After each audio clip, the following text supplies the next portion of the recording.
शुरुआत एक आम लड़के से। छोटे से गांव के कोने में बसी एक टूटी फूटी सी झोपड़ी में रहता था अंकित। उसका सपना बड़ा था, लेकिन जेब में कभी पैसा नहीं होता था। जहां दूसरे बच्चे किताबों में खोए रहते थे, वहीं अंकित मिट्टी में लोटता, कबड्डी खेलता और पुराने फटे जूतों में पसीना बहाता। उसके पिता रामलाल एक सरकारी स्कूल में चपरासी थे और माँ सरला देवी गांव के लोगों के कपड़े सिलकर कुछ पैसे कमा लिया करती थी। उनके लिए पढ़ाई ही सफलता का रास्ता थी। वो हमेशा कहते, पढ़ाई कर बेटा, नहीं तो जिंदगी भर यूं ही झोपड़ी में सड़ जाएगा। लेकिन अंकित का दिल तो खेल के मैदान में धड़कता था। किताबों की दुनिया उसे बंधन लगती थी, लेकिन जैसे ही वो दौड़ता, कूदता या बॉल लेकर निकलता, मानो उसकी रगों में जान आ जाती। खेल का जुनून, लेकिन माँ बाप का विरोध। अंकित हर सुबह खेतों की मेड़ों पर दौड़ता, स्कूल के बाद दोस्तों के साथ कबड्डी, खो-खो और दौड़ की प्रैक्टिस करता। लेकिन जैसे ही घर लौटता, माँ चिल्लाती, किताबें देखी हैं कभी? परीक्षा सिर पर है।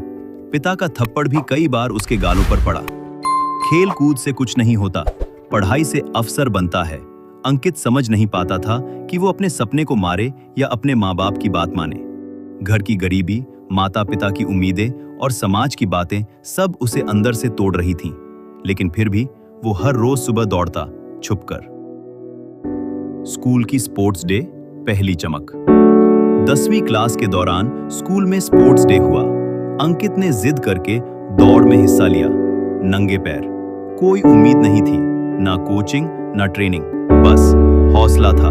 और फिर जब दौड़ खत्म हुई, सबसे आगे था अंकित। लोग दंग रह गए। उसका नाम गूंजा, अंकित। टीचर और प्रिंसिपल ने पीठ थपथपाई। इस लड़के में कुछ खास है। उस दिन पहली बार अंकित ने महसूस किया, मैं किसी काम का हूं, मैं कुछ कर सकता हूं। लेकिन घर पहुंचते ही पिता गुस्से से बोले, तुम्हारे नंबर कहां हैं? स्कूल में पढ़ाई के लिए भेजा है, तमाशे के लिए नहीं। अंकित चुप रहा, आंखों से आंसू बह निकले। कोच की नजर और एक नया रास्ता। स्कूल में एक नए PT teacher, coach Ravi sir की पोस्टिंग हुई। उन्होंने अंकित को दौड़ते देखा और कहा, तू ट्रेनिंग करेगा मेरे साथ? मैं तुझे जिला स्तर पर ले जाऊंगा। अंकित की आंखों में चमक आ गई, लेकिन फिर राज्य, नेशनल और फिर सपनों की उड़ान, राज्य स्तर, फिर राष्ट्रीय प्रतियोगिताएं। हर रेस के साथ अंकित आगे बढ़ता गया। ट्रेन की स्लीपर टिकट लेकर गांव से शहरों में जाता, ठंडी जमीन पर सोता, लेकिन हिम्मत नहीं हारता। एक दिन नेशनल एथलेटिक्स में गोल्ड जीतकर उसने इतिहास बना दिया। वो पहली बार फ्लाइट में बैठा जब ओलंपिक ट्रायल कैंप के लिए बुलावा आया। उसे यकीन ही नहीं हुआ, वही लड़का जो खेतों में दौड़ता था, अब ओलंपिक ट्रैक पर उतरने वाला था। और ओलंपिक और भारत का गौरव। ओलंपिक का दिन आया। टीवी पर हर चैनल पर उसका नाम था, Ankit from Haryana, India's new hope. सभी रिपोर्टर, सभी कैमरे अब उसी पर टिकी थी। 100 मीटर की रेस, दुनिया के सबसे तेज लोग उसके साथ खड़े थे। गन बजी, अंकित दौड़ा। एक एक सेकंड भारी लग रहा था। शुरुआत धीमी रही, लेकिन आखिरी 30 मीटर में उसने जो स्पीड दिखाई, वो दुनिया ने देखा।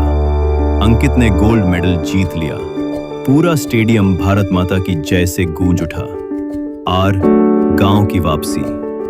अब हीरो बन चुका था। जब अंकित गांव लौटा, तो वही लोग जो कहते थे खेल कूद से क्या होगा, अब उसकी आरती उतार रहे थे। पिता की आंखें नम थीं। उन्होंने अंकित को गले लगाया और कहा, आज तूने हमारी सोच बदल दी बेटा। माफ कर जो तुझे समझ नहीं पाए। दोस्तों, ये कहानी अंकित की नहीं है सिर्फ। ये कहानी है हर उस लड़के की जो किताबों से नहीं, अपने जुनून से पहचान बनाना चाहता है। अगर आप भी जिंदगी में किसी मोड़ पर अटके हैं, तो ये याद रखना, हर कोई टॉपर नहीं होता, लेकिन हर कोई कुछ खास होता है। और अगर कहानी पसंद आई हो तो लाइक करें, शेयर करें और हमारे चैनल ड्रीम स्टॉर्म को सब्सक्राइब करें, क्योंकि अगली कहानी शायद आपकी हो। सोच बड़ी हो तो हालात कभी बड़े नहीं लगते।